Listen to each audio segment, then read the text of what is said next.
नमस्कार दोस्तों, इंकजॉन चैनल के हाईटेक सेगमेंट पर आपका स्वागत है। साथियों, आप इस चैनल पर नए हैं तो इसको लाइक, शेयर और सब्सक्राइब करें ताकि नवीनतम शिक्षा विभाग से जुड़े हुए अपडेट्स की जानकारी आपको मिल सके। नमस्कार दोस्तों, आज के वीडियो में मैं आपको जो प्रथम वीडियो में कर्मचारी ने अपनी जो एपीआर क्रिएट करी थी, चैनल क्रिएट किया था, उसके बाद एक रिपोर्टिंग ऑफिसर को क्या करना होता है उसको बताने जा रहा हूं, और साथ ही कर्मचारी को सेकंड पार्ट में कैसे किस प्रकार अपनी सूचनाएं अपडेट करनी है वो मैं बताने जा रहा हूं। तो मैं एज ए रिपोर्टिंग ऑफिसर अपना स्टाफ विंडो से मैं लॉगिन कर चुका हूं। लॉगिन करने के बाद मैं एपीआर को यहाँ खोलूंगा, अपार डैशबोर्ड को ओपन करूंगा। अपार डैशबोर्ड को ओपन करने पर मेरे रिपोर्टिंग ऑफिसर के रूप में ये मेरी खुद की व्यक्तिगत एपीआर है। उसके अलावा ये दूसरी रिपोर्टिंग ऑफिसर के रूप में यहाँ रिक्वेस्ट फॉर एपीआर असेसमेंट, ये है पेंडिंग अपार फॉर असेसमेंट और असेस्ड अपार। यह तीन ऑप्शन मेरे सामने आएंगे। यहाँ पर जो पहली बार जो क्रिएट करके चैनल कार्मिक ने आपको सेंड किया वो फाइल यहाँ मिलेगी। यहाँ पर कार्मिक ने फॉर्म द्वितीय भर दिया है और फाइनल सबमिट करने के बाद आपके पास यहाँ आएगी, उसको आप यहाँ पर देख सकते हैं। और यहाँ आपके द्वारा असिस्ट की हुई एपीआर जो आप आगे रिव्यूइंग ऑफिसर को फॉरवर्ड करेंगे, यहाँ पर उसकी डिटेल मिलेगी। बिना समय गवाए मैं इसको रिक्वेस्ट फॉर अपार असेसमेंट इसको क्लिक करता हूँ तो ये मेरे दो सबॉर्डिनेट कार्मिकों की एपीआर यहाँ आई हुई पड़ी है, मैं उनको व्यू कर सकता हूँ। जैसे ये व्यू एपीआर, ये एक कार्मिक की आई हुई है, इसको मैं यहाँ पेंडिंग पर ये जो पेन का निशान है, एडिट का निशान है, इस पर क्लिक कर सकता हूँ। इसको मैं क्लिक करता हूँ। इसको क्लिक करने पर उस कार्मिक ने जो अपना चैनल क्रिएट करके जो मुझे भेजा था वो यहाँ पर ओपन हो जाएगा। उस एडिट को क्लिक करने पर इस तरह का एक पॉपअप इंटरफेस खुला। ये कार्मिक ने जो अपनी एपीआर भरी थी उसका चैनल का डिटेल है, उसका रिपोर्टिंग ऑफिसर है, ये उसका रिपोर्टी, ये कार्मिक स्वयं है प्रतिवेदक, और ये है प्रतिवेदित रिपोर्टिंग अथॉरिटी है, ये रिव्यूइंग अथॉरिटी है। अब आपको एज ए रिपोर्टिंग अथॉरिटी तय करना है कि क्या कार्मिक ने ये सारे चैनल सही भरे हैं। अगर ये सही भरे तो आप इसको कंफर्म कर सकते हैं, और आपको लगे कि उसका चैनल गलत है तो आप यहाँ निम्न में से कोई भी एक चैनल, प्रतिवेदक की अवधि सही नहीं भरी है उसने, या रिपोर्टिंग अधिकारी का चयन सही नहीं किया है, समीक्षक अधिकारी का चयन सही नहीं किया है, स्वीकारकर्ता कार्यालय का चयन सही नहीं किया है, रिपोर्टिंग समीक्षक अधिकारी का चयन सही नहीं किया है, रिपोर्टिंग अधिकारी स्वीकारकर्ता कार्यालय का चयन सही नहीं किया है, किसी एक का या सभी का जो भी सही नहीं किया है, या अन्य किसी कारण से भी आप इसको इसको आप रिजेक्ट कर सकते हैं। अन्य किसी कारण से आश्रय मेरा मतलब है कि उसको आप रिजेक्ट कर सकते हैं, लेकिन मैंने इसको एक्सेप्टिंग अधिकारी के रूप में जो है सारा चैनल सही करने पर रिपोर्टिंग अधिकारी के रूप में उसको एक्सेप्ट कर दिया है। अब वहां से ये एप्लीकेशन हट गई है। वो एप्लीकेशन आप देखिए एक ही रही है, वो एप्लीकेशन हट गई जिसका चैनल मैंने स्वीकार किया था। यहाँ रिपोर्टिंग अधिकारी का इतना ही काम है। अब मैं बिना समय गंवाए वापस कर्मचारी के पोर्टल पर ले चलता हूँ आपको। कर्मचारी ने अपना लॉगिन किया है होम पेज अपार, उसमें लॉगिन करने के बाद ये कर्मचारी का स्टाफ लॉगिन है। अपार पर क्लिक करिए, अपार डैशबोर्ड पर क्लिक करेंगे तो यहाँ पर अब उसकी पेंडिंग एपीआर वही बोल रही है। इसको अगर क्लिक करूंगा तो यहाँ पर ये उसकी कार्मिक की pending APR, pending at reportee level ही पड़ा है। लेकिन पहले जैसा मैंने बताया यह ब्लू रंग का जो अंडरलाइन किया हुआ है, पहले यहाँ पर हाइपरलिंक नहीं था, अब यहाँ पर हाइपरलिंक आ चुका है। इस पे मैं अगर क्लिक करूंगा तो मेरा फॉर्म सेकंड ओपन हो जाएगा। यह मेरा फॉर्म सेकंड ओपन हो गया। इस सेकंड फॉर्म में मुझे नामांकन से संबंधित अगर लक्ष्य मिला है, जैसे 10 नए एडमिशन कराने हैं, 10 का मैंने वास्तविक उपलब्धियां 10 को एडमिट करा दिया तो मुझे 100% यहाँ पर लक्ष्य हासिल हो चुका है। अगर कमी रही तो मैं यहाँ कोई कारण लिख सकता हूँ कि गांव में पूर्ण नामांकन हो चुका है, अन्य कोई उपलब्ध नहीं है। यहाँ पर मैं लिख सकता हूँ ठहराव, मेरी कक्षा में 45 का नामांकन था और वर्ष पर्यंत 45 ही रहे, तो मैंने 100% उपलब्धि प्राप्त करी है। किसी कारण से कोई ड्रॉप आउट है तो उसका लिख सकता हूँ। चाइल्ड ट्रैकिंग प्रगति है, जन सहभागिता है, मैंने एक जने को भामाशाह को मोटिवेट किया, तो उसका डिटेल मैं यहाँ पर लिख सकता हूँ। प्राप्ति 100% लिख सकता हूँ। मुझे जो है 11,000 का 10,000 का भामाशाह सहयोग मिला, उसको मैं लिख सकता हूँ। और विद्यालय योगदान में विद्यालय विकास में योगदान, भौतिक विकास और भी कोई शैक्षिक विकास हो सकता है उसमें मैं कर सकता हूँ। लेकिन किसी में नहीं है तो वहां पे मैं नील लिखूंगा, 0 लिखूंगा, या NA भी लिख सकता हूँ। लेकिन किसी भी कॉलम को अपन को खाली नहीं छोड़ना है। विद्यालय विकास का योगदान हो गया। राज्य सरकार की योजनाओं में मुझे MDM वितरण का इंचार्ज बनाया गया है, या मुझे जो पाठ्य पुस्तक वितरण का है, या सैनिटरी नैपकिन वितरण का है, या जो भी मेरा है, उन सब को मैं उसमें अपने क्या सहभागिता रही वो मैं लिख दूंगा। यहाँ मैं पाठ्य पुस्तक प्रभारी FTB हूँ मैं। FTB का मुझे 100% वितरण किया है मैंने, और ये मेरे लिए उपलब्धि है, इसको मैं यहाँ लिख देता हूँ। इस तरह से ये सारी चीज़ें आप अपने लेवल पर लिखने के बाद आप उनको सेव करेंगे। कोई भी कॉलम हमें खाली नहीं छोड़ना है। नॉट एप्लीकेबल है तो नॉट एप्लीकेबल लिखिए। अब इसके बाद यहाँ पर परीक्षा परिणाम, बोर्ड की कक्षाओं के परिणाम भरना है, 5वीं 8वीं और 10वीं और 12वीं का। 8वीं के रूप में मैंने जो है मेरा मैथमेटिक्स विषय था, और मैथ के रूप में कुल विद्यार्थी मेरे जो है 49 थे, और पूरे 49 ही प्रमोट हुए हैं। तो रिजल्ट है वो 100% रहा है सभी का। इस बार कोरोना महामारी के चलते मैं इसको सेव कर देता हूँ। सेव करने पर यह जो है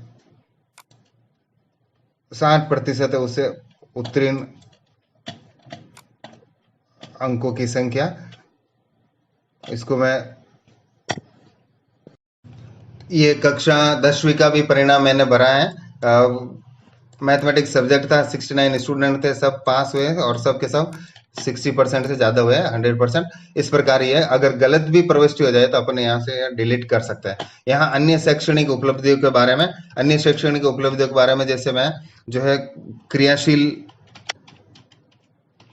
क्रियाशील पुस्तकालय की स्थापना मैंने अपने विद्यालय में करी, तो इसको मैंने यहाँ पर अन्य उपलब्धि में लिख दिया। और ट्रेनिंग अगर प्रशिक्षण का कोई मैंने लिया है तो निष्ठा की ट्रेनिंग मैंने ली है, निष्ठा प्रशिक्षण लिया है। ये निष्ठा प्रशिक्षण जो है वर्ष पर्यंत या 1 माह, वर्ष पर्यंत ये चला। यहाँ मैं लिख देता हूँ वर्ष पर्यंत, ये वर्ष पर्यंत चला। प्रशिक्षण प्राप्ति का उल्लेख निर्धारित मानदंडों के अनुसार, निर्धारित मानदंड, ये मैंने प्राप्त कर लिया है। अब मैं इसको सेव कर लेता हूँ। ये मेरा डेटा सेव हो गया। प्रतिवेदित अधिकारी द्वारा किए गए विशेष कार्यों का संक्षिप्त विवरण, अगर आप यहाँ कोई विशेष कार्य किया है तो आप यहाँ लिख सकते हैं। यहाँ अगर कुछ नहीं है तो मैं यहाँ NA नॉट एप्लीकेबल लिख लेता हूँ। वार्षिक स्वास्थ्य परीक्षण कराया कि नहीं कराया, अगर कराया है यस, तो आप यहाँ परीक्षण की दिनांक लिख देंगे, और यहाँ उसका परफॉर्मा कोई उससे रिलेटेड है तो आप यहाँ अपलोड कर सकते हैं। मैं यहाँ नॉट सेलेक्ट कर देता हूँ। अब इसके बाद स्थावर संपत्ति, मेरी जो प्रॉपर्टी है वो यहाँ पर मुझे अपलोड करनी है। किस जिले में स्थित है, जोधपुर, ब्लॉक जोधपुर। आप यहाँ हिंदी या इंग्लिश किसी में भी भर सकते हैं, कोई जरूरी नहीं है। तो उसका वर्तमान मूल्य भर सकते हैं आप, मान लो वर्तमान मूल्य 12 लाख। एक बात मैं यहाँ क्लियर करना चाहता हूँ कि IPR अपन अलग से भर रहे हैं। विभाग ने अभी इसके बारे में स्पष्ट निर्देश नहीं है अपने पास कि वहां भर रहे तो यहाँ भरने की जरूरत है या नहीं है। जैसा भी निर्देश विभाग का होगा वो मान्य होगा। अगर विभाग का एक APR आपने प्रॉपर्टी रिटर्न अलग से भर दिया है तो यहाँ पर भरने की जरूरत नहीं है। आपके नाम की नहीं तो किसके नाम की नहीं है, उसका नाम बताइए। तो ये मेरे नाम की है, और कैसे अर्जित की मैंने, जो इसको पैटर्नल है मेरी, ये पैटर्नल पुश्तैनी है, पैतृक है, ये पैतृक, और संपत्ति से आय 0 है, अभियुक्ति नील है। कोई टिप्पणी आपको करनी है तो है ना, और मैं इसको सेव कर देता हूँ। तो ये डाटा सेव्ड सक्सेसफुली। इस प्रकार ये मेरी एपीआर के सारे कॉलम मैंने इसको भर दिया है। अब मैं इसको सबमिट करूंगा। सबमिट करने पर मेरे पास इसे पॉपअप आएगा। सबसे पहले reporting data saved successfully under ACR by reporting officer. ये डेटा एक बार सेव हो गया। अब इसको जब भी मैं सबमिट करूंगा या चाहूँ तो इसमें डेटा एडिट कर सकता हूँ। आप अपने रिपोर्टिंग ऑफिसर को भेजने के लिए अपने सबसे पहले बैक टू एसएसओ जाना पड़ेगा। बैक टू एसएसओ पर जाएंगे तो आपके सामने ये है क्लिक टू एडिट या फिल न्यू एपीआर, इस पर आप क्लिक करेंगे। इस पर आप क्लिक करेंगे तो आपकी ये पहले भरी हुई एप्लीकेशन यहाँ आ जाएगी।